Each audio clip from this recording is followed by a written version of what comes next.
Básicamente, lo que tratamos, lo que vamos a tratar de presentarles el día de hoy, está referido al tema de existir en nosotros la necesidad como ser un proveedor de salud de poder prevenir las lesiones, de informarnos, de tener conocimiento de cómo poder prever las lesiones y también del mismo modo poder manifestarlas, ¿no? La idea es que nosotros de que disminuyamos la incidencia de los accidentes a partir de medidas preventivas, a partir de promocionar estas medidas preventivas, que es parte de una necesidad obligatoria como miembros activos de estos programas, ¿no? De PHTLS. Además, trataremos de también identificar en función a el mecanismo, la cinemática del trauma de ocurrir el accidente, tratar de identificar o de valorar qué tipo de lesiones son las más frecuentes, ¿no? Igual, a modo introductorio, porque seguramente cuando hagan trauma de cabeza, cuando hagan trauma de columna cervical, cuando hagan trauma de tórax, trauma abdominal, se va a ahondar con mucho mayor detalle. Muy bien, comenzamos con las definiciones. ¿Qué es una lesión? Ya habíamos más o menos hablado un poco con respecto a las definiciones de lesiones o de traumas en la clase anterior, ¿no? Básicamente una lesión es un evento dañino que surge de la liberación de algunas formas específicas de energía, o no solamente eso, sino también de las barreras hacia el flujo normal de esta energía. O sea, siempre se va a producir una lesión o un traumatismo cuando la energía externa, en primer lugar, supere la resistencia de nuestro cuerpo, o cuando la energía que está transmitiéndose por nuestro cuerpo, que sigue unas barreras, que sigue un flujo normal, simple y llanamente se sale de ese flujo, se sale de ese camino, ¿no? Como ocurre, por ejemplo, en los procesos de ahogamiento o asfixia, en cuando obviamente se necesita un extra de energía que supera nuestra capacidad y pues puede llevar a lesiones a nivel celular, a nivel molecular, a nivel tisular. Ejemplos de lesiones características o típicos, lo más frecuente, las caídas o las fracturas, siendo la fractura o la lesión en los acciones más frecuentes, las famosas fracturas de cadera, incluso con poca descarga de energía, las heridas por arma de fuego o por arma blanca en el abdomen, la colisión o el choque de vehículos, el ahogamiento en el mar, las asfixias por inhalación, etc. Cualquier medio que produzca un gasto o una liberación de energía externa hacia nuestro cuerpo, o que la energía interna se descarrile, vamos a decir así, va a generar una lesión, ¿no? Ejemplo de las lesiones, los choques por accidentes vehiculares, los ahogamientos, las heridas por traumatismo por arma de fuego, los choques por electricidad, etc. Existen muchas formas a través de las cuales esta energía externa nos puede causar lesión. Existen, esencialmente son 5 los tipos o 5 las formas a través de las cuales la energía nos puede generar lesión, ¿no? ¿De qué forma? Una forma mecánica, que es aquella cuando existe un objeto en realidad contundente en movimiento que nos causa lesión, ¿no? Es la forma más común de lesión que existe en el mundo, ¿no? Que generalmente está referido a golpes, contusiones, lesiones por armas blancas o por armas de fuego, agresión por terceros, caídas, etc. O sea, toda lesión que involucre la transmisión de la energía a través de un golpe contundente, a través de un efecto mecánico, de la transmisión de energía de otro objeto a nuestro cuerpo, en este caso, va a significar una energía, una forma de lesión mecánica. Lesiones químicas es aquella que resulta de la interacción de un elemento químico con el tejido humano, ¿no? Generalmente nuestro cuerpo, nuestras células, nuestros tejidos, nosotros los mantenemos dentro de lo que son nuestras células, están bajo un régimen ácido-base. Ya cuando ustedes estudien sus cursos de bioquímica, que me imagino que la están llevando en primer año, van a entender que nuestra célula, que nosotros somos un componente que tiene un componente ácido y un componente alcalino que se mantiene en equilibrio. Nosotros vivimos dentro de un equilibrio ácido-base. Cuando un agente externo transgrede estos niveles de equilibrio ácido-base, obviamente se va a generar una lesión del tipo química, ¿no? Normalmente cuando nos exponemos a demasiado ácido, como son las quemaduras o lesiones por ácido clorhídrico, por ácido muriático, o por un agente alcalino o básico, como es la lesión o las quemaduras por lejía, nos exponemos a un tipo de lesión de tipo química, ¿no? Una de las lesiones más frecuentes son pues los famosos intentos de suicidio, cuando muchos pacientes consumen lejía, ¿no? Consumen la famosa lejía, que es un método alcalino que produce una quemadura, una esofagitis cáustica terrible, que a veces básicamente no va a producir la muerte en el paciente, pero sí lesiones o incapacidades prácticamente permanentes, ¿no? Son pacientes que no van a poder volver a comer nunca más por su esófago, porque el esófago, producto de esa quemadura o esa lesión, se estenosa, se cierra, no hay pasaje. Esos pacientes son los candidatos a ser sometidos a las famosas transposiciones colónicas, a través del cual, con un segmento del colon, reemplazamos el esófago. Obviamente son cirugías complejas, son cirugías de alta técnica quirúrgica que, bueno, pues, que sí conllevan una alta mortalidad en los pacientes. Las lesiones térmicas, aquellas que están relacionadas con el incremento o la disminución de la temperatura de nuestro cuerpo. Igual, nuestro cuerpo tiene que mantener un equilibrio en cuanto a lo que es la temperatura. Nosotros vivimos o nos mantenemos entre temperaturas de 36 a 37.5 grados como máximo. Por encima de eso ya, o por debajo ya tenemos o vamos a conllevar alteraciones. Pues cuando nos exponemos a agentes que conllevan a incrementar la temperatura de nuestro cuerpo o a disminuirla, pues entramos en una lesión térmica. Por ejemplo, el gas nitrógeno, que es un gas helado, es un gas frío absolutamente que nos puede llevar rápidamente a la congelación de nuestras células, a la necrosis y a la muerte de los mismos. Y bueno, las clásicas lesiones por agua hirviendo, por fuego caliente, por vapor, etcétera, ¿no? Que igual del mismo modo generan lesiones del tipo térmica. Lesiones radioactivas, cuando nos exponemos a ondas electromagnéticas que viajan en los diferentes tipos de rayos, por ejemplo, los rayos X, los rayos gamma, los rayos ultravioleta, cuando, por ejemplo, en este caso, muchas veces son lesiones ocupacionales, ¿no? Los médicos radiólogos o los tecnólogos radiólogos todos los días están expuestos a este tipo de radiación.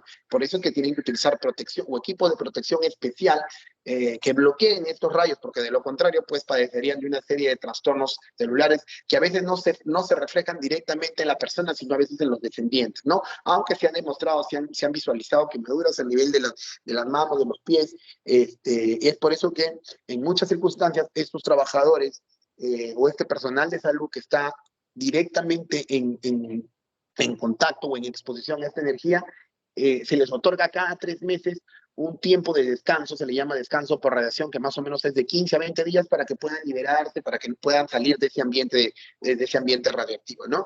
Y la energía eléctrica, que es el resultado del movimiento de los electrodos entre dos puntos, generalmente pues cuando nos pasan la corriente se llama.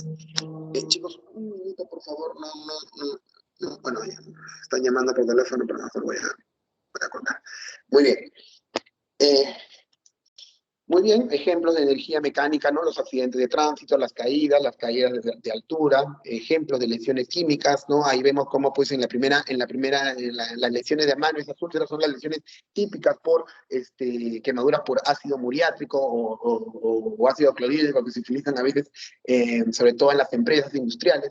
Las otras lesiones son generalmente por igual ácido muriático a nivel del rostro, a nivel de la cara, generan lesiones permanentes a veces. Lesiones térmicas, las famosas quemaduras por vapor de agua, ¿no? Perdón, ¿no? Las quemaduras en las cuales se producen las famosas escaras, ¿no? Hay una quemadura completa de la epidermis. Las lesiones radiactivas, las famosas lesiones por insolación, la exposición a la energía solar, que también es radioactiva, y además algunas imágenes con respecto a accidentes nucleares, ¿no? La bomba atómica de Hiroshima y de Nagasaki, que generó o produjo lesiones, muchas de ellas irreparables en el cuerpo de las personas, pero sobre todo en las almas, ¿no? Y las lesiones o quemaduras eléctricas en las cuales pues generalmente hay desgarro, ese choque de electrodos dentro de nuestro cuerpo es un tejido que transmite electricidad, que transmite energía, que transmite corriente eléctrica y obviamente al no existir un polo de descarga, pues genera descarga a nivel de nuestros tejidos, ¿no? Generando estas quemaduras, ¿no? Entonces, los 5 tipos de energía o las 5 formas de energía que pueden generar lesión en nuestro cuerpo son mecánica, química, eléctrica, térmica y radioactiva, ¿no? Ténganlo bien en cuenta. Muy bien. El cuerpo humano, como ya habíamos señalado, puede tolerar diferentes formas de energía dentro de ciertos límites, pero si esta cantidad de energía supera los límites de tolerancia o supera nuestra resistencia, van a provocar daños irreparables en los tejidos de los cuerpos, produciendo una lesión. Muy bien, la lesión como enfermedad, ¿no? No es lo mismo, o bueno, mejor dicho, una cosa es tratar una lesión o una contusión y otra cosa es verlo desde un aspecto mucho más complejo como es una enfermedad. Al hablar de una enfermedad tenemos que hablar de factores de factores que se interrelacionan para que se desarrolle esa enfermedad. Y esos factores o elementos que predisponen o que están o que van de la mano de una lesión para que ésta se desarrolle como enfermedad son esencialmente tres.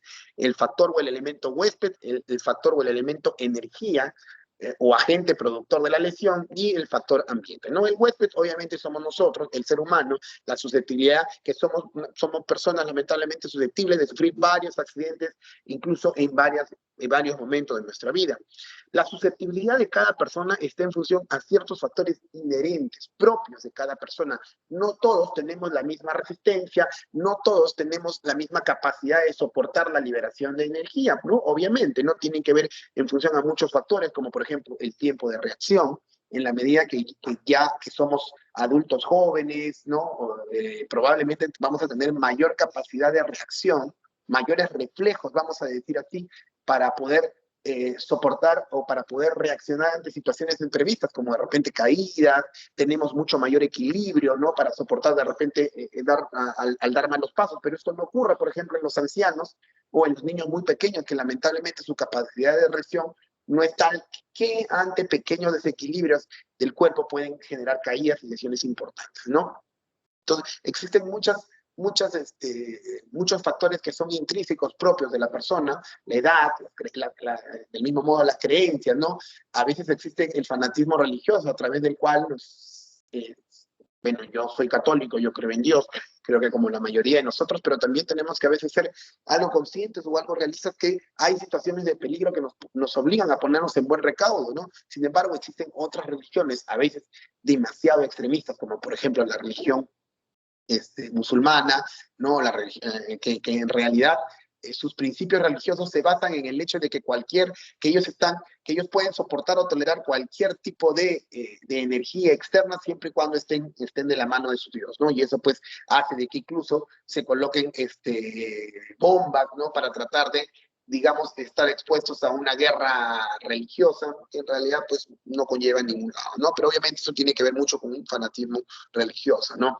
Del mismo modo, pues en cuanto a lo que son otras religiones, los testigos de Jehová, como ustedes saben, no aceptan las transfusiones sanguíneas en situaciones en las cuales existe una hemorragia, una pérdida de sangre, y en el cual pues, en algún momento tenga que ser susceptible de ello, ellos están dispuestos incluso a perder la vida, pero no faltará sus creencias, que son el hecho de poder ser transfundidos, ¿no? Entonces, esos factores son los que interfieren básicamente en el cuerpo. En cuanto a la energía o el agente productor de la lesión, va a depender también de algunos factores como la velocidad, la forma, el material, el tiempo de la exposición al cual el objeto que libera la energía llega a superar la tolerancia o el nivel de tolerancia del huésped generando una lesión.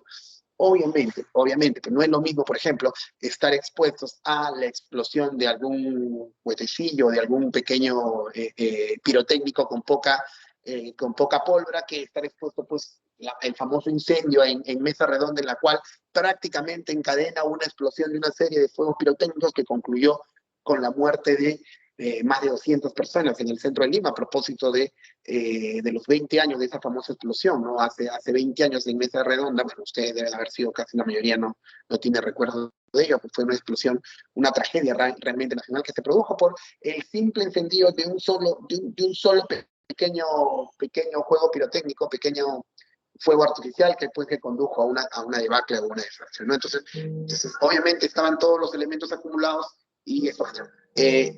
Un ratito, chicos, tengo que contestar una llamada urgente, por favor, permítanme un momento.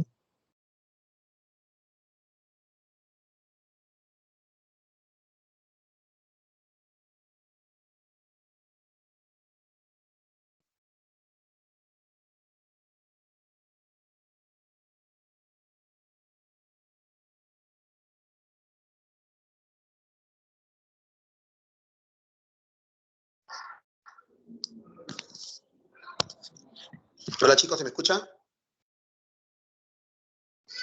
Sí, doctor. Muy bien, listo. Entonces, igual, el agente productor de la lesión, existen muchos factores, ¿no? Muchos factores que pueden conllevar a que esa misma energía sea multiplicada de forma exponencial y generar absolutamente mucho mayor daño, ¿no? Y el ambiente, obviamente, es el lugar donde van a interactuar el huésped y el agente o la energía liberada en el cuerpo, ¿no? Existe lo que nosotros conocemos como el famoso triángulo epidemiológico, en la cual el huésped, el agente y el medio ambiente se interrelacionan para generar una causa y efecto. Como les señalé, casi siempre nosotros cuando hablamos de accidentes nos referimos siempre a lo fortuito, cuando no necesariamente es así. No necesariamente el hecho de que exista de que haya ocurrido lo que nosotros llamamos un accidente, no siempre es debido al azar o a la mala fortuna. En realidad siempre o casi siempre ha habido una causa que ha generado ese accidente, ¿no? De repente una distracción nuestra que no hemos visto, de repente, no sé, algún peldaño y nos generó una caída, o de repente mientras conducíamos no fuimos lo demasiado prudentes y no nos colocamos el cinturón de seguridad, o de repente mientras que prendíamos o encendíamos ahora por fiestas, de repente de forma un poco alegórica, encendemos, queremos pues darle un poco más de color, de fiesta, de alegría a nuestras fiestas y encendemos algún tipo de fuego pirotécnico sin adoptar las medidas preventivas, o de repente no hemos comprado ese fuego pirotécnico donde debe ser.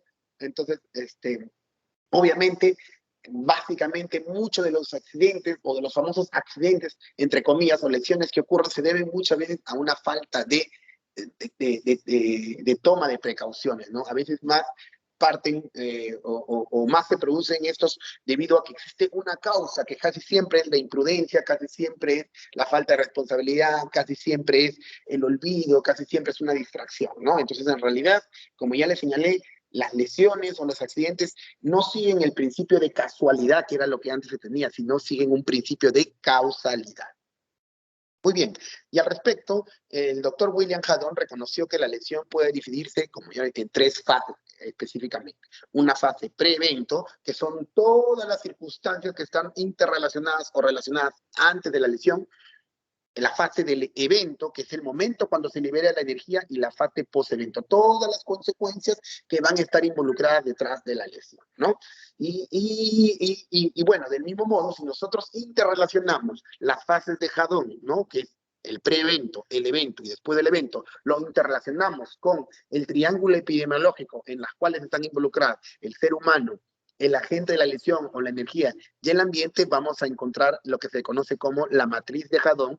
¿Para qué? ¿Para qué nos sirve el estrés, la matriz o el esquema de Haddon, que es lo que tenemos ahí en presentación? Porque básicamente en función a ello vamos a poder elaborar las estrategias de prevención en función a en qué momento o en qué situación del evento nos encontremos y en qué circunstancia o en qué factor epidemiológico estemos, ¿no? Por ejemplo, en el caso de cuando hagamos la interrelación entre el pre-evento y el ser humano, tenemos que tener en cuenta para adoptar las medidas preventivas la edad de la persona, la experiencia de la persona, si está expuesto al uso de drogas o alcohol, si está expuesto a una velocidad determinada, etcétera. Todos estos factores que involucran al ser humano son factores pre-evento. Los factores productores que interrelacionan el pre-evento con, en este caso, el vehículo, la energía o la lesión. De repente, si hay defectos en el vehículo, ver el tema de los frenos, siempre tenemos que valorar o estar a la expectativa, sobre todo los que conducimos, en cuanto a lo que son el hecho de que nuestro carro no presente problemas, el tema de las llantas, el tema de los sistemas de aviso, etc. En cuanto al ambiente, ver la visibilidad, ver el pavimento, ver las señales, ver la construcción, ¿no? Entonces, básicamente, cada efecto o cada factor epidemiológico, cada factor del triángulo epidemiológico se correlaciona con un momento del evento, ¿no? Con la triada de Haddon. Y eso va a dar lugar a que podamos adoptar medidas preventivas en función a cada una situación. Tal como señala, al interceptar los tres factores de la triada epidemiológica, durante cada fase temporal se creó una matriz de 9 celdas que se conoce como la matriz de Haddon. Y esta permite identificar los eventos o las acciones que se van a incrementar o disminuir las probabilidades que ocurran una lesión. Básicamente, ¿para qué sirve la matriz de Haddon? Para emplear, para identificar las estrategias de prevención, ¿no? Nosotros tenemos que prevenir y para poder hacer vamos a decir así, para poder hacer mucha más óptima y eficaz estas estrategias de prevención, tenemos que interrelacionar cada factor de la triada epidemiológica con cada fase temporal de la triada, ¿no? Del mismo modo, aquí tenemos nuevamente lo que ocurre en un accidente de tránsito, ¿no? Al interrelacionar cada fase temporal de Hadón con los factores epidemiológicos, como son factor de huésped, factor de la gente y los factores ambientales, ¿no? Cada evento, cada fase del evento se interrelaciona directamente con cada elemento epidemiológico y va a dar lugar a poder elaborar estrategias de prevención en función al aumento. Por ejemplo, ya pasamos a la fase directamente del evento, ¿no? A la fase del evento, ¿no? Por ejemplo, cuando lo interrelacionamos con los factores ambientales, ¿no? ¿Por qué se ha producido el evento? Porque de repente, pues, se produjo el accidente, ¿no? Se produjo el accidente, se produjo un choque, se produjo un descarrilamiento, pero esa pista no tenía una valla protectora que pueda digamos, amortiguar el golpe, amortiguar la caída del vehículo y que este no se desbarranque y no genere una lesión mucho mayor. O de repente las barreras eran muy cortas, la distancia entre el camino y objetos estáticos no existía presente, no había una adecuada iluminación, no había límites de velocidad o no había destrucción de los límites de velocidad, ¿no? En realidad existen muchos factores que están interrelacionados en el momento del accidente. Bueno, basados en los programas, basados en todo, en esta matriz de Hadón, se comenzaron a crear los programas de salud pública para adoptar estrategias de prevención. Y las estrategias de prevención son esencialmente de tres tipos.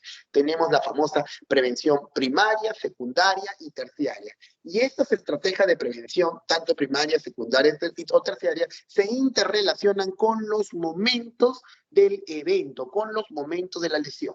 Por ejemplo, la prevención primaria está destinada a evitar la lesión antes que ésta ocurra, ¿no? Es el tipo de prevención sobre el cual debemos poner mayor énfasis, porque obviamente es aquel en el que está destinado a evitar que ocurra el accidente, ¿no? En general implican programas educativos que ayuden a minimizar los comportamientos que produzcan los riesgos, usar medidas de protección, señalización de calles, ¿no? En general, básicamente son las medidas que se adoptan en cuanto a lo que vendrían a ser los programas de educación vial, ¿no? Entre más conocimiento tengamos de estos programas de educación vial, vamos a poder ayudar a prevenir muchos mayores accidentes. Del mismo modo, como ya les señalé ayer, tiene que ver mucho con la idiosincrasia de cada persona, con la idiosincrasia de cada individuo, de saber de que tenemos que adoptar siempre medidas preventivas necesarias para evitar que ocurran los accidentes, revisar nuestros vehículos antes de salir, revisar nuestras llantas, revisar nuestros frenos, ¿no? Ver por dónde transitamos, conocer la vía por donde vamos a transitar. A veces cuando salimos a un viaje y no sabemos, nos lanzamos, como se dice, a la aventura, pero ese lanzamiento de la aventura puede generarnos problemas a la larga. ¿No? En este caso, pues, generalmente las políticas de prevención se basan en campañas publicitarias en las cuales tratemos de prevenir o demostrar a la población lo que podría ocurrir, las consecuencias de lo que podría ocurrir. Por ejemplo, si tomes, no manejes, el uso obligatorio del cinturón de seguridad, usar cascos para los motociclistas, no usar celular mientras se maneje, no a la pirotecnia debido a las lesiones incapacitantes que pueden ocurrir. No solo en nuestros pacientes, no solo en nuestras personas, sino también incluso en nuestras mascotas, ¿no? La prevención secundaria son aquellas acciones que se van a realizar para prevenir la progresión de la lesión, porque en este caso ya se produjo la lesión, ya se produjo el accidente, pero lo que tenemos que hacer es adoptar medidas para que esta lesión no progrese, esta lesión no se encamine. Por ejemplo, en el caso, del accidente de mesa redonda, que la lesión se origina, el accidente se origina porque se prendió un solo fuego artificial, ¿no? Se prendió de forma accidental un fuego artificial, pero obviamente las calles o el lugar donde estaba almacenado estos fuegos artificiales no tendrían alarmas contra incendios, ¿no? Porque cuando existen estas alarmas contra incendios, automáticamente se encienden mecanismos a través de los cuales líquido o gas de nitrógeno apagan el fuego y evitan la progresión del mismo. Si esto hubiese ocurrido, no hubiese existido la debacle o el desastre que ocurrió, porque lo que hubo fue que se incendió un fuego artificial, se incendió otro, y así se fueron encendiendo en cadena hasta que toda una galería se terminó prendiendo debido a que obviamente los fuegos artificiales fueron encendiéndose en cadena. Entonces, la prevención secundaria está referida a todas las acciones que vamos a desarrollar para evitar que se progrese una lesión. O también, como les dije, en el tema del accidente de vehículos, ¿no? Puede que se produzca un choque de vehículos, esto genera que alguno de los vehículos salga disparado hacia un barranco, pero si es que existen mallas adecuadas para poder amortiguar este golpe. El auto, pues, si bien es cierto, va a ocurrir el accidente, pero no va a ocurrir un accidente mayor, no va a ocurrir una volcadura, por ejemplo, de este auto, y que el vehículo caiga al abismo, que de repente se pierdan muchas más vidas, ¿no? Esa es la idea de la prevención secundaria, evitar que progresen las lesiones una vez ocurrida ya el accidente, ¿no? Y en ello está también involucrado el recordar cuáles son los números de emergencia, en tratar de actuar lo más inmediatamente posible, el tener conocimiento de las medidas de reanimación cardiopulmonar que ya se aprendieron en primeros auxilios, en el soporte vital básico, ¿no? Ya saben ustedes, dentro de la conducta PAS de primeros auxilios, el número 106 es el número que siempre tiene que estar en nuestras cabezas. Es el número de alarmas, es el número del sistema ambulatorio móvil de urgencias, a través de las cuales nosotros vamos a poder obtener ayuda. El 116 de los bomberos y el 105 para la Policía Nacional.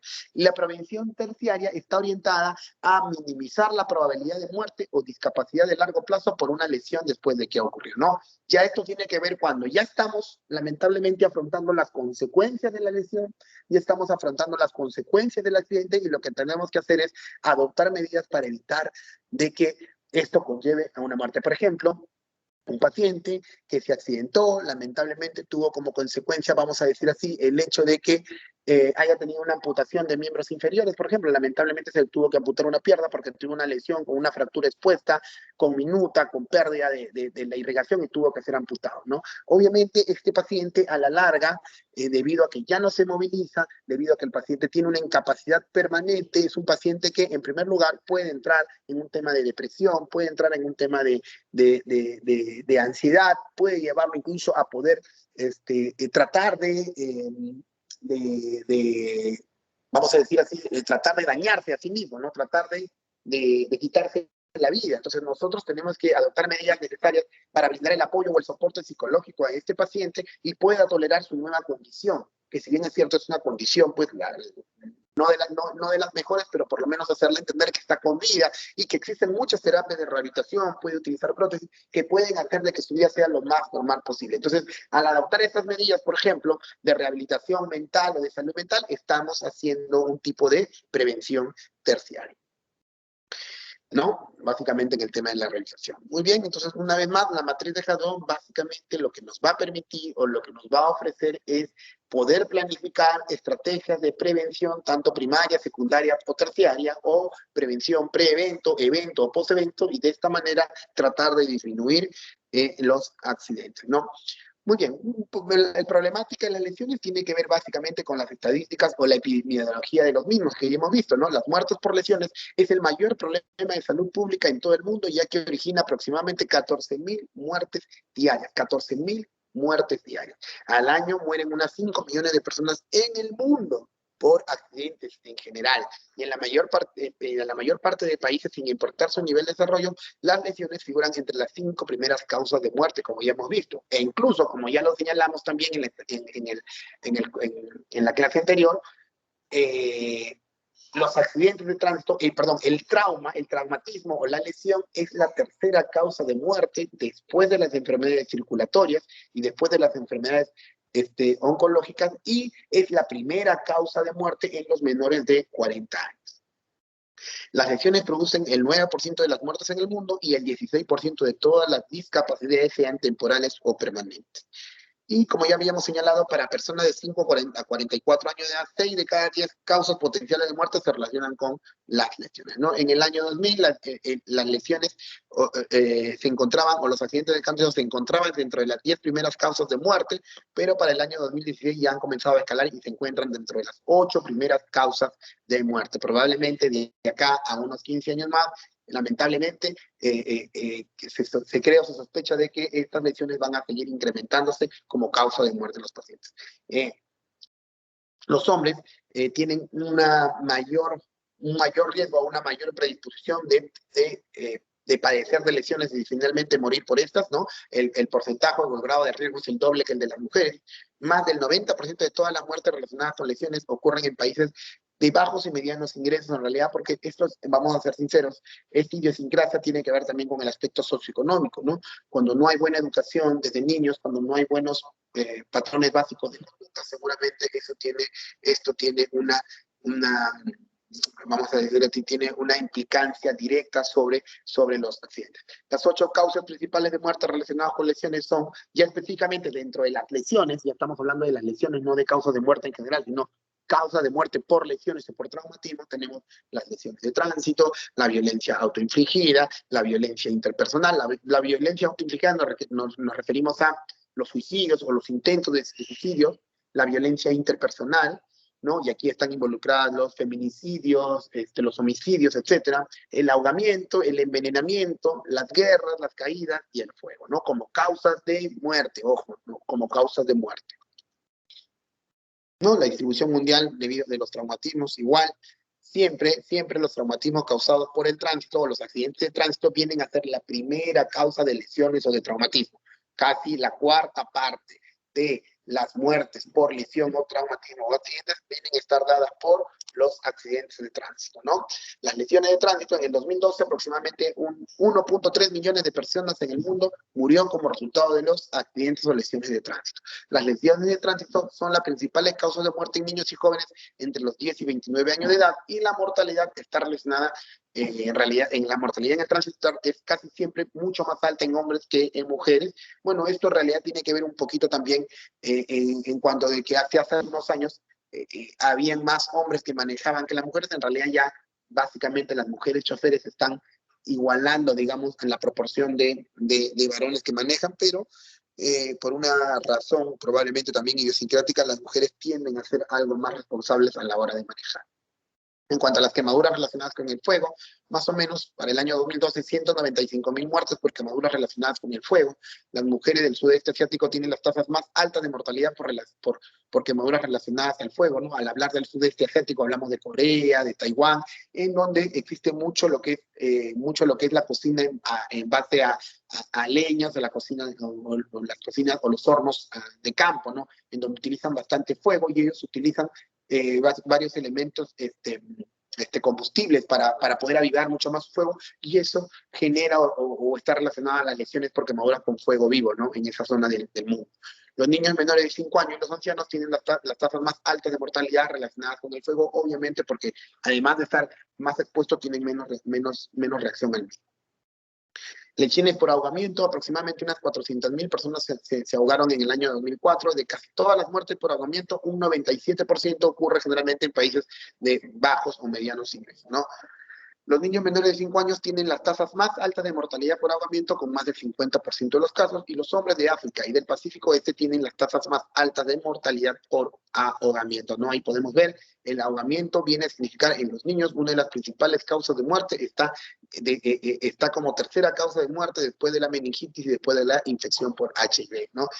Casi todos los veranos no es frecuente escuchar en las noticias el ahogamiento en los ríos, en las piscinas, en los mares, porque pues obviamente los niños tienen en primer lugar una capacidad de discernimiento, de no tolerar el peligro de una forma preventiva, ¿no? Para ellos el mar, el agua, mucho a los niños les gusta pues el mar, el agua, y a veces no, por su edad, por su capacidad mental aún todavía no desarrollada, ellos trabajan con el subconsciente que con el consciente, y a veces no son mejor dicho, conscientes del peligro. Las caídas se estima que al año unos 424.000 personas mueren como resultado de caídas. Obviamente, para que una caída te genere una lesión o una muerte, tienen que ser o caídas de altura o caída libre, como le llamamos nosotros, o caídas en las cuales se involucren una completa falta de reacción en el cuerpo y que generen lesiones, sobre todo traumatismos cráneoencefálicos, bastante importantes, ¿no? Porque obviamente de una simple caída la mayoría de las personas, sobre todo los jóvenes, no nos vamos a morir, pero por ejemplo los ancianos o aquellas personas que están expuestas o sometidas al uso de drogas o alcohol, ¿no? Un alcohólico de repente que sufre una caída importante puede caerse golpeándose la cara lateral de la cabeza. En esa zona se encuentra el hueso parietal, que es bastante frágil, podría fracturarse y por ahí, por debajo, a nivel del cerebro, debajo del hueso parietal, pasa la arteria cerebral media, que es una de las arterias más importantes que irriga nuestro cerebro. Esa arteria se puede cortar, se puede desgarrar, generar un hematoma subdural agudo y la muerte del paciente, ¿no? Entonces, generalmente las muertes o las caídas o las muertes por caídas están en relación a a caídas libres, caídas de altura, ¿no? Caídas de varios pisos. Generalmente, para hablar de una caída de altura o caída libre, generalmente eso ocurre cuando el cuerpo cae a una distancia que supera 3 veces el tamaño del cuerpo. Por ejemplo, si ustedes miden 1,70 m, normalmente hablar de una caída libre es cuando caen de una altura que supere pues 1,7 por 3, más o menos son 5 metros, una caída por encima de los 5 metros, ¿no? La cuarta parte de todas las caídas mortales ocurrió en países con ingresos altos, y en todo el mundo los adultos con más de 65 años, en especial las mujeres, tienen la más alta tasa de letalidad de muerte por caídas, porque, como les dije, en primer lugar, los adultos mayores, los ancianos y los alcohólicos tienen lamentablemente, este riesgo de caer y golpearse el parietal y con ello lesionarse la arteria cerebral media, pero sobre todo las mujeres adultas, que generalmente tienen un componente de osteopenia o de osteoporosis importante que las predispone a ello. En cuanto a los envenenamientos, se estima que al año unos 346.000 personas mueren a causa de envenenamientos en todo el mundo. El 94% de los envenenamientos mortales ocurrieron en Países Bajos y medianos, ¿no? En Europa se presenta 1/3 de todas las muertes por envenenamiento en todo el mundo, y de ellos los varones son 3 veces más propensos a ser envenenados que las mujeres. En este caso, no necesariamente nos referimos a envenenamientos digamos, por atentados contra la propia vida, ¿no? Si no nos referimos a envenenamientos por ejemplo, animales en los bosques, las picaduras de arañas venenosas, las picaduras de las famosas serpientes, la serpiente pitón, por ejemplo, que es la que más daño genera o ocasiona en el África, ¿no? En nuestro país, felizmente, la mayoría de serpientes que encontramos en la selva no tienen venenos tan potentes que puedan generar las muertes por envenenamiento, ¿no? Epidemiológicamente, en cuanto a los envenenamientos, aproximadamente hay 1 millón de intoxicaciones accidentales, 2 millones de intoxicaciones provocadas. Esto ya tiene que ver con el tema de intoxicaciones. En cuanto a violencia interpersonal, más o menos 500.000 de personas mueren como resultado de violencia interpersonal. Esto es otro problema que generalmente ocurre en países de bajos y medianos ingresos. En nuestro país es un gran problema. En nuestro país la tasa de homicidios y feminicidios asciende de forma exponencial año tras año. Bueno, no quiero pecar de xenofóbico, pero en realidad desde la inmigración venezolana las tasas de violencia interpersonal, las tasas de homicidios y las tasas de feminicidios ha aumentado considerablemente, debido a que, pues, de todas maneras, pues, hay muchos,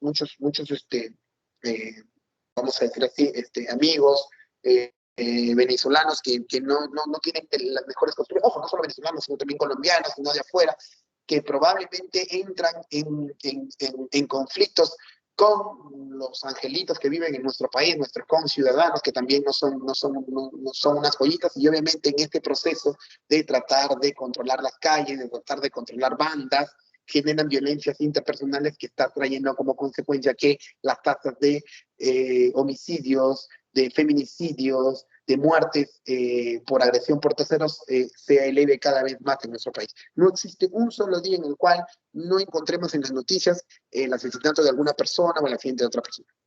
En cuanto al suicidio, lamentablemente es una forma de muerte silenciosa, porque lamentablemente no se presentan las estadísticas, pero aproximadamente casi 800.000 personas en el mundo se terminan suicidando.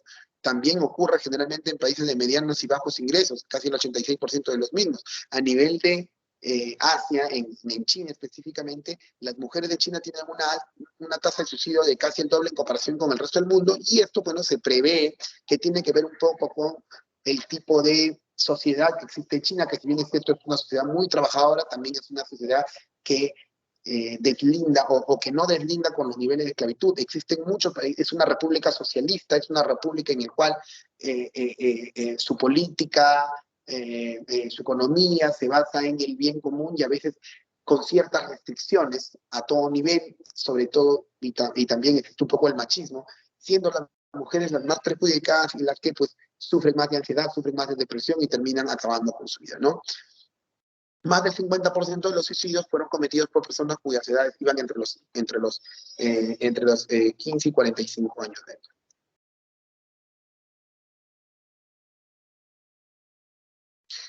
El suicidio es la segunda causa de defunción entre las personas de 15 a 29 años, sobre todo eso es una estadística en países latinoamericanos, y más de 800.000 personas se suicidan cada año, ¿no?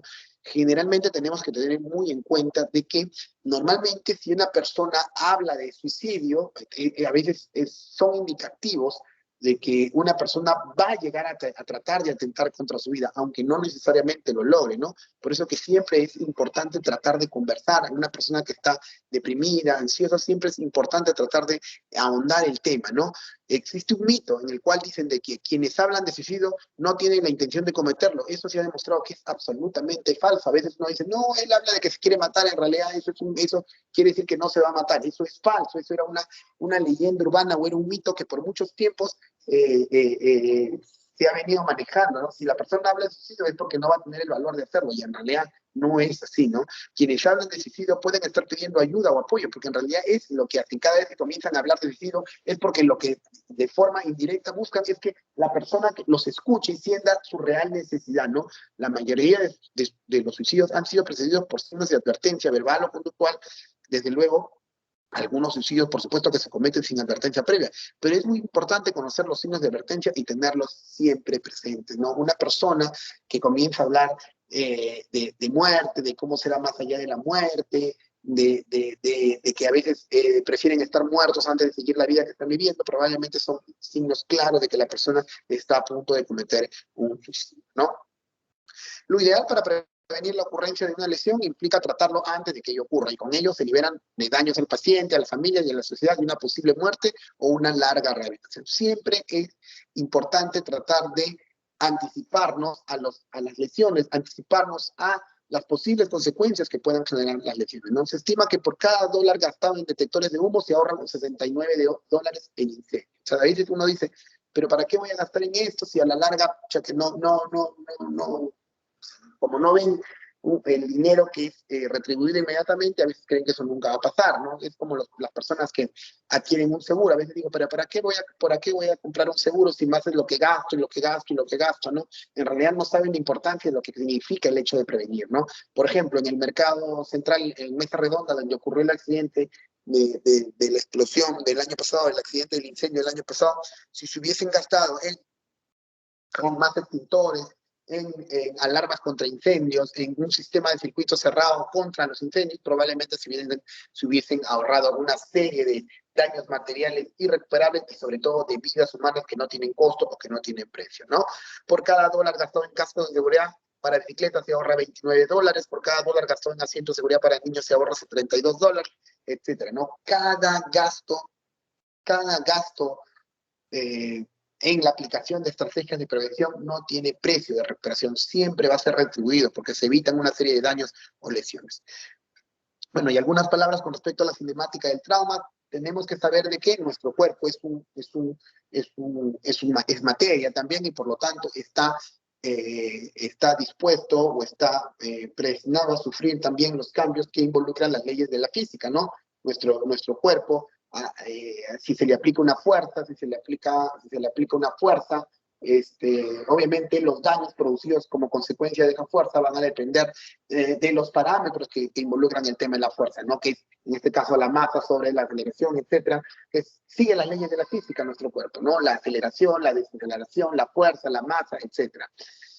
La aplicación de los principios de la cinemática en el trauma nos ayuda a predecir las lesiones que un paciente pueda tener frente a un accidente. Por ejemplo, los famosos accidentes por desaceleración, ¿no? Cuando un vehículo se estrella o sobrepara o frena, nuestro cuerpo por inercia automáticamente va a ir hacia adelante, y una vez que se produzca el impacto, violentamente va a regresar hacia atrás, generando que las partes más móviles de nuestro cuerpo, como podría ser la columna cervical, pueda generar lesiones importantes, las famosas lesiones de desaceleración de columna cervical, que pueden llegar incluso a las secciones medulares y a las paraplegias, ¿no? Entonces, en eso se basa el conocimiento de la cinemática de los accidentes.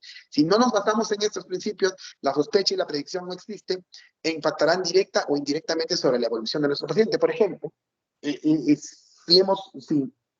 un paciente ha sido víctima de un accidente por desaceleración, o un choque por desaceleración, tenemos que tener en cuenta que tiene un riesgo de sección medular. Si nosotros no manejamos la vía aérea o la columna cervical con los collarines respectivos o haciendo maniobras de permeabilización de vía aérea con la tracción mandibular, si hacemos la maniobra frente mentón, lo único que vamos a hacer es lesionarle la columna cervical al paciente. Es por ello que tenemos que conocer cuál es el mecanismo del accidente, cuál es la cinemática del mismo, para adoptar las medidas preventivas y no hacer mucho mayor más daño, ¿no? Los principios generales de la cinemática implican que, pues como ya sabemos, la colisión es el impacto entre dos cuerpos o entre un cuerpo y un objeto, ¿no? La cinemática o la colisión o el choque es el impacto entre dos cuerpos o entre un cuerpo y un objeto. Y en una colisión o choque se tienen que seguir o se tienen que tener en cuenta diversas fases. Las fases previas a la colisión, que vamos a decir así, haciendo una analogía, es la fase pre-evento, en el cual están involucrados una serie de factores como la edad, el tamaño, los antecedentes médicos, las drogas, el alcohol, etc. La fase propia de la colisión o la fase del evento, ¿no? En el cual involucran la famosa teoría del doble o del triple impacto, en el cual tiene que ver con respecto a la teoría de los átomos, ¿no? A ver, que vemos a continuación. Una colisión eficaz se dice que es cuando dos moléculas chocan, dos moléculas impactan, pero en ese momento de liberación de la energía, de forma, vamos a decir así, proporcionada, quedan disipadas o quedan dispersadas las moléculas en partes iguales hacia los extremos. Acá como podemos ver, ¿no? Una colisión eficaz es cuando, por ejemplo, en este caso, del lado izquierdo viene una sola molécula, del lado derecho vienen tres moléculas. A la hora de generarse el impacto, la repartición de la energía hace de que un número proporcionado de moléculas se pueda dispersar de forma proporcionada, ¿no? En una colisión ineficaz no es así. Se produce el choque, se produce el impacto y las moléculas de forma desproporcionada van a repartirse de un lugar a otro. Obviamente, cuando hay una colisión eficaz, los daños son mucho menores. Los daños son generalmente proporcionados y repartidos y, por lo tanto, mucho menores. Vamos a decir así, si tenemos no sé, pues un autobús que choca contra un poste, ¿no? Si la energía que se dispersa en ese nivel hace de que la energía se dispersa de forma proporcionada, probablemente van a haber daños, pero los daños van a ser menores en función a que se desarrolle una colisión eficaz. Pero sí, ¿no? ¿Y a qué me refiero con que la energía se libere de forma proporcionada? Que, por ejemplo, el poste se caiga y el vehículo simple y llanamente tienda a retroceder, pero ambos en sentido opuesto. Pero una colisión ineficaz sería de que el bus se choque y se estrelle contra el poste y que toda la energía la recibe el autobús, ¿no? Probablemente este autobús se va a romper, se va a partir y muchos de los pasajeros van a captar esa energía y finalmente con el posterior fallecimiento del mismo, ¿no? Y en el caso de la fase posterior a la colisión o la fase post-evento, tiene que ver con factores como el tiempo de respuesta, los recursos disponibles, el conocimiento del personal asistencial sobre la cinemática, evaluación y manejo del mismo, ¿no? ¿Qué nos dice la primera ley de Newton con respecto a la energía? Un cuerpo en reposo permanecerá en reposo y un movimiento permanecerá en movimiento a menos que otra fuerza afecte su estado. Esa es la primera ley de Newton con respecto a la energía. Un cuerpo siempre se va a mantener en reposo y otro en movimiento a menos que una fuerza afecte su estado. Y con respecto a la ley de la conservación de la energía, bien conocemos, bien sabemos que la energía no puede ser creada y destruida. La energía nunca se crea y nunca se destruye, solamente se transforma o se transfiere, ¿no? En función a eso, la ecuación o la famosa ecuación de Newton con respecto a la energía cinética es que la energía cinética viene el resultado de una ecuación que es la masa por la velocidad al cuadrado. La masa por la velocidad al cuadrado va a dar lugar a la energía. ¿A la qué energía? A la energía cinética, que generalmente es la que puede producir los daños, ¿no? Del mismo modo, la fuerza es inversamente proporcional tanto a la masa como a la aceleración.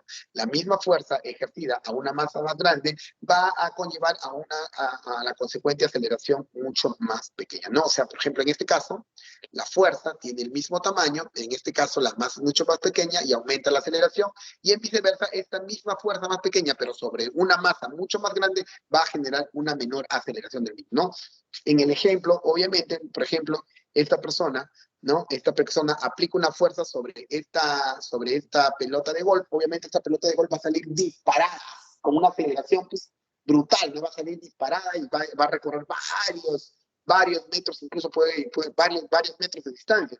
Sin embargo, si este mismo golfista con su mismo bat aplica esta misma fuerza, pero no sobre una pelota de golf, sino sobre un camión, probablemente sea mínima la aceleración o prácticamente nula. Bueno, va a haber aceleración de todas maneras, pero esta va a ser mínima, ¿no? La misma fuerza aplicada sobre masas diferentes hace o genera cambios diferentes en la aceleración que son inversamente proporcionales, ¿no?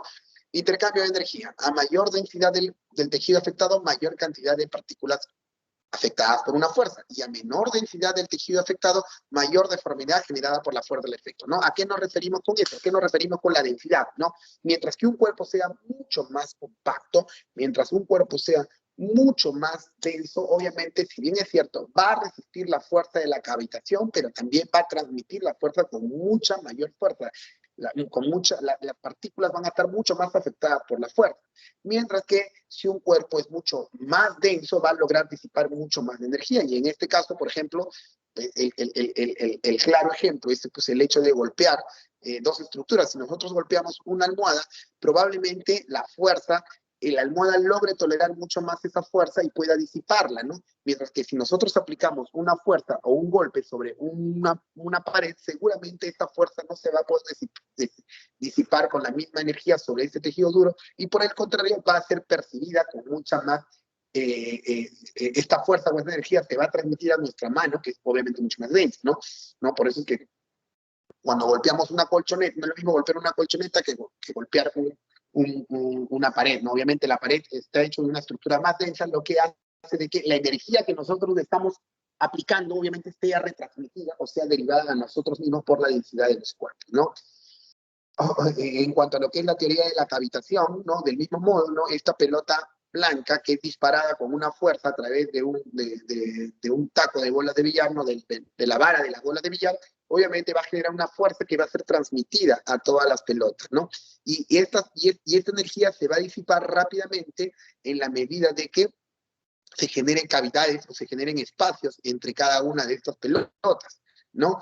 Eso se le conoce como la teoría de la cavitación, o la teoría de la disipación de la energía, ¿no? Mientras más cavitaciones o mientras más espacios se generen, menor va a ser la disipación de la energía. Si obviamente tuviéramos solamente una sola pelota, esta pelota va a salir, si con esta misma fuerza golpeamos una pelota, esa pelota probablemente esa energía se disperse con mucha mayor fuerza, con mucha mayor energía, generando mucho mayor daño, como por ejemplo una bala, ¿no? En este caso, ¿no? En este caso, como hay disgregación de elementos, como hay teoría de cavitación, el daño va a ser mucho menor porque la energía se disipa en estas zonas de cavitación, ¿no? Justamente al respecto de la cavitación, la transferencia de la energía en los tejidos acelera partículas en un sentido opuesto al punto de la colisión, generando una cavidad. Y es esta la cavidad la que va a generar la disipación de la energía. Esta puede ser temporal o permanente dependiendo del grado de elasticidad y densidad del tejido afectado, ¿no? Depende mucho también de la superficie sobre la cual se vaya a aplicar esta energía. Por ejemplo, en un trauma contuso, la energía es aplicada sobre una gran superficie y resulta un menor intercambio de energía aplicada. En cambio, en un trauma penetrante, la energía es aplicada sobre una pequeña área de tejido con una fuerza mucho más destructiva, ¿no? Por ejemplo, ¿a qué nos referimos con un trauma contuso? Por ejemplo, nos cae un pelotazo, nos cae una pelota sobre la barriga. Sobre la barriga, obviamente, toda la barriga, toda nuestra área abdominal va a recibir la fuerza de ese pelotazo, ¿no? Y esa energía se va a disipar a través de todas las células generando daño, lesión, pero de menor proporción o de menor intensidad. A diferencia de que entra una bala. Si entra una bala, el área de lesión o el área de superficie de la lesión obviamente es mucho más pequeña, porque obviamente solamente va a lesionarse una pequeña área del abdomen, pero obviamente esa bala va a ingresar y va a generar mucho más daño o mucho mayor lesión, porque obviamente la superficie sobre la cual va a actuar es mucho más pequeña, generando mucho más daño, ¿no? Aquí vemos como una bala ingresa, la zona, vamos a decir así, de la superficie sobre la cual afecta es una superficie pequeña, pero al ser una superficie pequeña, con tal fuerza genera mucho más daño, mucho más lesión, ¿no? En el caso de un golpe contuso, en este caso, en esta persona, al golpear un barril, obviamente va a generar una cavitación que va a lograr que se disipe en parte la energía, pero al golpear a otra persona, obviamente que nuestro cuerpo de todas maneras tiene una mayor densidad, va a producir fracturas, va a producir lesiones que se van a transmitir a través de este cuerpo, ¿no? Entonces siempre la cavitación siempre va a generar disipación de energía, ¿no? Igual con respecto a, igual, esto es en cuanto al trauma contuso y en cuanto al trauma penetrante, ¿no? Un trauma contuso, ¿no? La energía que este camión, que es obviamente un órgano, un elemento, vamos a comparar dos objetos, ¿no? Un camión, y en este caso una bala, ¿no? Este camión atropella a esta persona, vamos a decir así, puede generar lesiones en todo el cuerpo, pero estas lesiones de todo el cuerpo, de todas maneras, hay una mayor superficie de captación de energía y el cuerpo puede tratar de distribuirla, ¿no? Si bien es cierto, probablemente esta persona acabe fracturada, probablemente esta persona acabe con lesiones óseas o musculares importantes, puede hacer que existe posibilidad de que pueda sobrevivir. Sin embargo, una bala que entra al mismo nivel, generando solamente sobre una pequeña área de lesión, probablemente le atraviese todo el cuerpo y genera una lesión vascular que le produzca la muerte de forma instantánea. Aquí vemos cómo objetos de diferente tamaño y con la misma cantidad de energía pueden generar lesiones diferentes, ¿no? En cuanto a los principios mecánicos, la gravedad y el patrón de las lesiones va a depender de la energía absorbida por los elementos de protección y o vehículos en los que nos desplazamos, el tejido a través del cual se transfiere la energía, la densidad del objeto que nos impacta y la velocidad de desplazamiento del objeto y del cuerpo. Bueno, básicamente estos son principios mecánicos, principios físicos que obviamente tenemos que tener en cuenta, no es necesario memorizarlo, pero que tenemos que tener en cuenta en cuanto a lo que es la cinemática del trauma, ¿no? El trauma o el traumatismo siempre se produce siguiendo las leyes de la cinemática, ¿no? En cuanto a los principios mecánicos de los choques, tenemos que, en cuanto a lo que son los accidentes vehiculares, pueden existir choques frontales, laterales, choques traseros, choques rotacionales o volcaduras, ¿no? Y cada uno de estos choques, cada una de estas lesiones puede generar daños diferentes en el cuerpo, ¿no? Por ejemplo, en cuanto a los choques frontales, ¿no? El típico choque frontal va a generar una lesión, generalmente un traumatismo abdominal o un traumatismo en la pared anterior del tórax, ¿no? Generalmente el impacto se genera cuando en este caso el chofer choca abruptamente contra el timón, ¿no? Muchas veces estos choques frontales con tal energía, el timón queda atravesado sobre la pared anterior del tórax, sobre el abdomen, generando este tipo de lesiones. Los autos modernos, por eso tienen los famosos airbags, que son bolsas de aire que se desprenden y bien se produce el impacto frontal, ¿no? Que han ayudado a salvar muchas vidas al evitar el impacto sobre la cara anterior del tórax y sobre la cara anterior del abdomen. Este tipo de lesiones, por lo general, generan lesiones a nivel del hígado del vaso con desgarros de los mismos, ¿no? Y a nivel de tórax generan generalmente lesiones de los grandes vasos, a veces lesiones de la aorta, que en muchas circunstancias pueden ser incluso hasta incompatibles con la vida, ¿no? Entonces, tener en cuenta que siempre estas lesiones de vehículos frontales pueden generar traumatismos torácicos anteriores, traumatismos cardíacos y sobre todo traumatismos hepáticos y esplénicos, ¿no?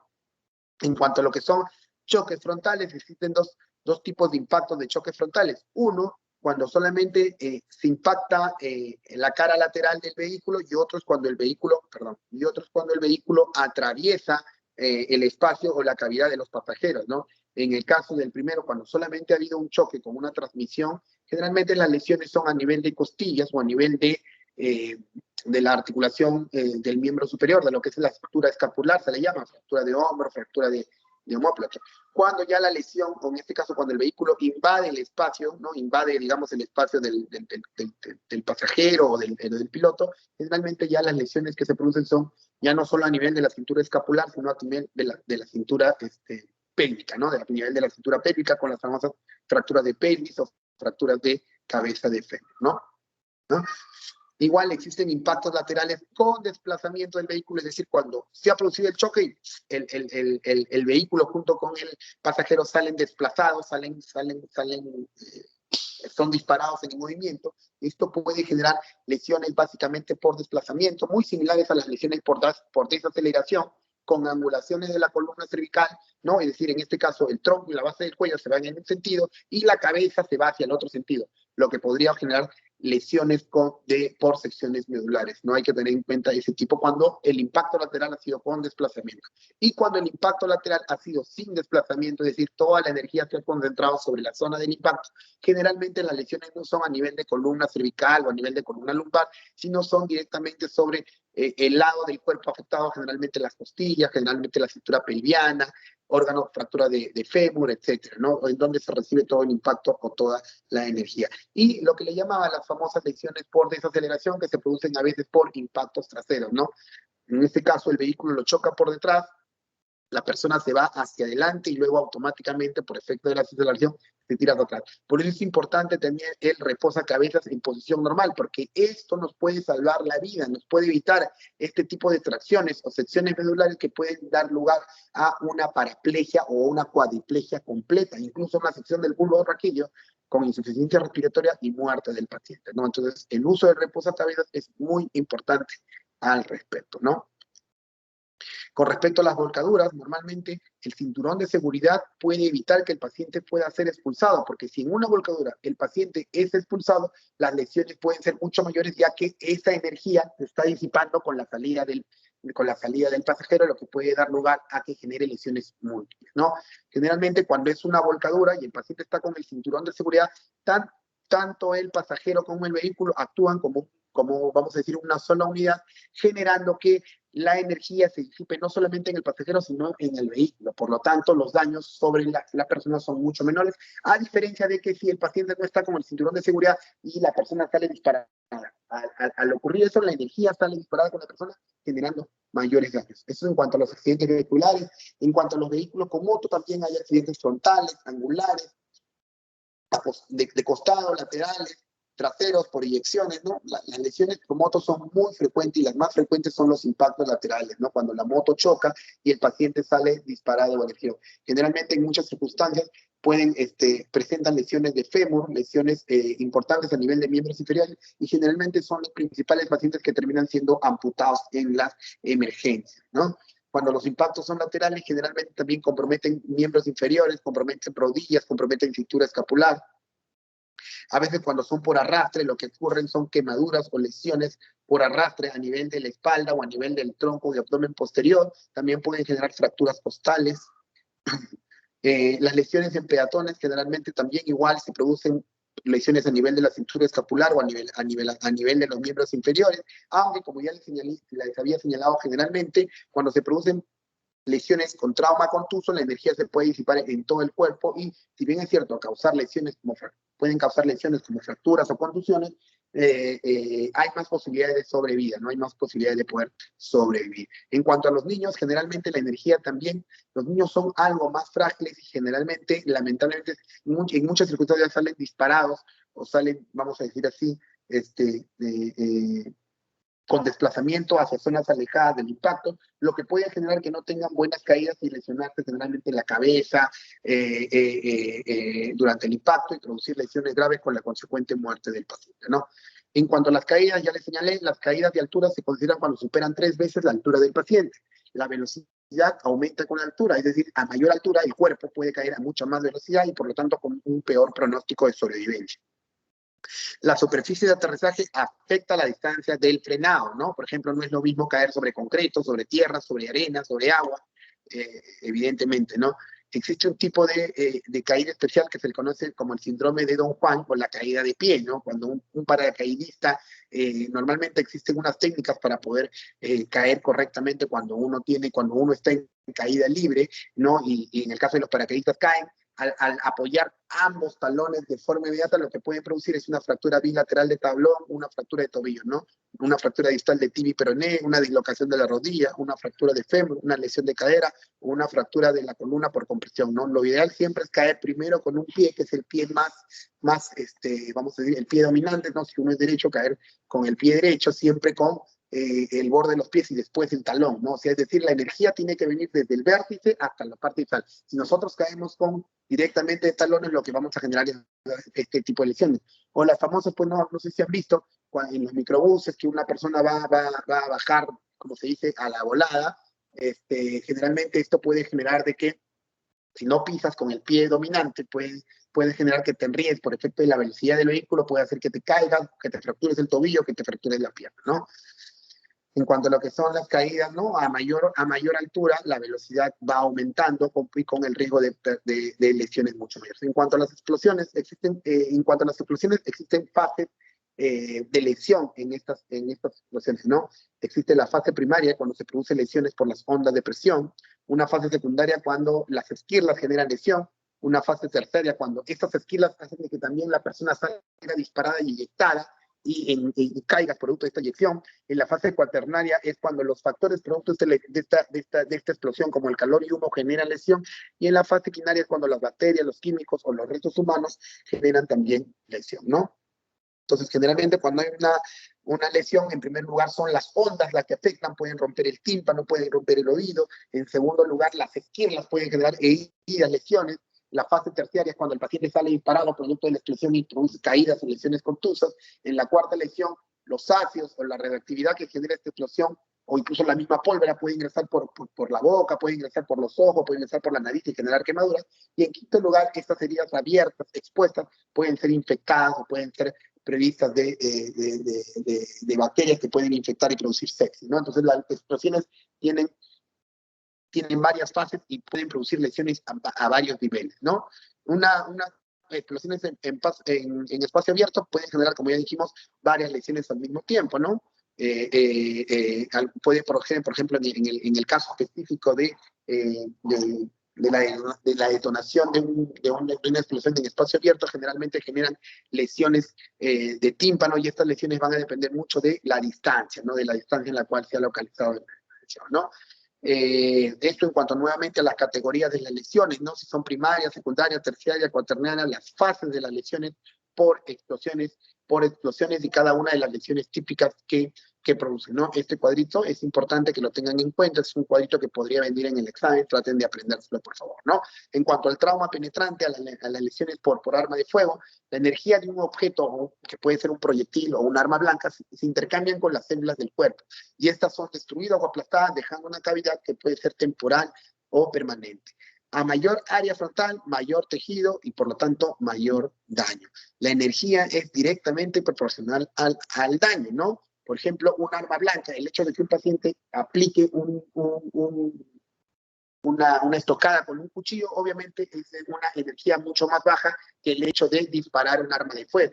Por lo tanto, una bala va a generar mucho más daño que un cuchillo a la hora de impactar en el cuerpo, ¿no? Nosotros, cuando, por ejemplo, en cirugía general nos llegan a la emergencia, eso lo van a ver cuando desarrollen trauma abdominal, cuando nos llega a la emergencia un paciente con un traumatismo abierto por arma blanca, con un traumatismo por arma de fuego, obviamente la prioridad la tiene el paciente con traumatismo por arma de fuego, porque sabemos de que esa bala puede producir múltiples lesiones, ¿no? Muy bien, en cuanto a las conclusiones, la cinemática predice hasta un 90% de las lesiones. Es decir, si nosotros conocemos el mecanismo de producción del accidente o el mecanismo de producción de la lesión, probablemente tengamos en cuenta... Hola chicos, ¿se me escucha? Sí, doctor, se le escucha, pero su pantalla dice en espera. Pero se le escucha bien. ¿Ahí se ve? Sí, ahora sí. Listo. Y como les digo, nosotros conocemos cuál es el mecanismo de producción de lesión, vamos a decir, adelantarnos a las probables lesiones que tiene un paciente, ¿no? Las lesiones por desaceleración, las lesiones en caída libre. Obviamente, cuando un paciente cae desde la altura, lo más probable es que por un efecto del peso del cuerpo, la cabeza sea lo primero que se lesione, probablemente tengan lesiones a nivel de cráneo, un traumatismo craneoencefálico, pero si el paciente refiere que ha caído de pie, es lo más probable que tenga o fractura de tobillos, o fractura de fémur, o fractura de cadera, ¿no? Igual si los impactos han sido laterales, si el impacto lateral ha sido con desplazamiento, lo más probable es que los problemas sean a nivel de las cinturas, de la columna cervical o de la columna lumbar. Pero si el impacto ha sido sin desplazamiento, lo más probable es que haya fracturas de costillas, de brazos, de piernas, de la zona hacia la cual ha sido recibido el impacto, ¿no? El conocimiento de la anatomía y el intercambio de energía son necesarios para comprender la cinemática. Las mismas leyes de la física se aplican para los traumas contusos como para los traumas penetrantes. La velocidad es más importante que la masa a la hora de determinar la energía cinética, y hay que tener en cuenta los materiales de protección que nos sirven para disipar la energía. Muy bien chicos. ¿Dudas, preguntas, consultas? Doctor, Pues ya les sí, hablé, esto tiene que ver básicamente con leyes de la física, ¿no? Se tiene que ver con ley, por eso es que también, me imagino que nosotros llevamos física en primer año, no sé si están llevando, no sé si era según la currícula anterior, porque en cierta parte es importante conocer la dinámica de las lesiones para que puedan saber la cinemática de las lesiones, perdón, para poder predecir los daños que se puedan producir. Sí, los escucho. ¿Alguien quería participar, creo? sí, doctor. Dime. ¿Esos datos epidemiológicos son de qué país? ¿De acá de Perú? O... No, no, no. No, no, no. El PHTLS es el manual que básicamente obtiene, si bien es cierto, por medio de la OMS, datos de la mayor parte de Latinoamérica y de la mayor parte del mundo, pero básicamente se centran uno en Estados Unidos, ¿no? Y otro en algunos datos de la OMS, a nivel general, digamos, a nivel mundial. Y los datos epidemiológicos de Perú, ¿dónde se podría buscar esos Ya, datos? los bomberos, bueno, el MINSA tiene específicamente datos estadísticos, sobre todo con respecto a los accidentes vehiculares. La Policía Nacional del Perú ofrece datos estadísticos eventualmente con respecto a la cantidad de fallecidos por accidentes vehiculares. Los bomberos también emiten boletines de forma regular. Voy a tratar de conseguírselos en todo caso para que podamos obtener los datos del último año, porque esos ya han sido replicados, porque en función a eso es que se elabora el sistema de defensa civil, el sistema del Ministerio de Transportes y Comunicaciones, se elaboran las estrategias de prevención.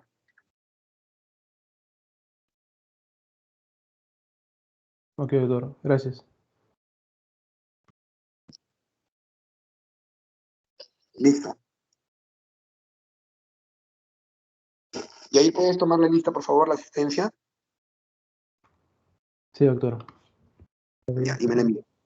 Ya, entonces la próxima semana, el próximo jueves, van a desarrollar fisiopatología del shock y del trauma, ¿no? Y de esta forma van a completar lo que es específicamente el tema de generalidades en cuanto al soporte vital de trauma prehospitalario, ¿no? Entonces, el viernes, ¿no? Van a desarrollar su práctica con sus profesores, evaluando estas generalidades, van a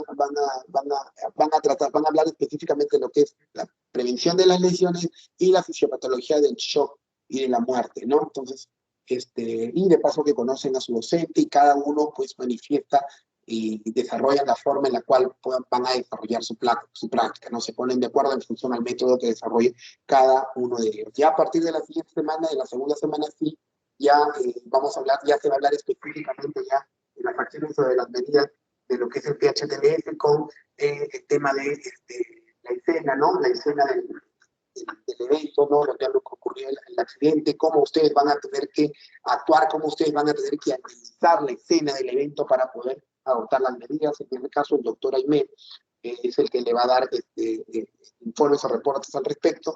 Y luego, posteriormente, también, perdón, el doctor Araujo, que es médico emergenciólogo, ¿no? Él es médico emergenciólogo y además es miembro de la Sociedad de Cuidados Intensivos y Cuidados en Trauma, entonces él es más o menos un experto en eso y les va a poder brindar detalles al respecto. La siguiente clase ya tiene en cuanto a lo que es evaluación y manejo de la vía aérea, y en este sentido el doctor Aimé es el especialista en lo que es el manejo de la vía aérea como médico anestesiólogo, ¿no? Y así en cada teoría, con cada teoría van a estar con un especialista dedicado o andado al tema.